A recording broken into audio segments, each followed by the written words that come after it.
Exodus 23. Huwag kayong magbabalita ng kasinungalingan.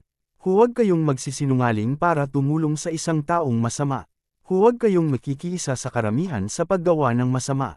Kung sasaksi kayo sa isang kaso, huwag inyong babaluktutin ang hustisya para lang masunod ang opinyon ng karamihan. Huwag ninyong papaboran ang kaso ng mga mahihirap dahil lang sa kanilang kalagayan.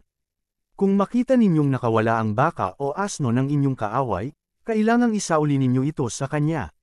Kung makita ninyong natamba ang asno ng inyong kaaway dahil sa bigat ng karga nito, huwag inyo itong pabayaan kundi tulungan itong makatayo.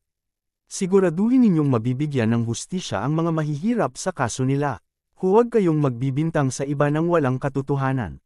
Huwag ninyong papatayin ang mga inosenteng tao, dahil parurusahan ko ang sinumang gagawa nito. Huwag kayong tatanggap ng suhol dahil bumubulag ito sa tao sa katotohanan, at hindi nabibigyan ng hustisya ang mga inosente. Huwag ninyong pagmamalupitan ang mga dayuhan, dahil kayo mismo ang nakakaalam ng damdamin ng isang dayuhan, dahil mga dayuhan din kayo noon sa Ehipto.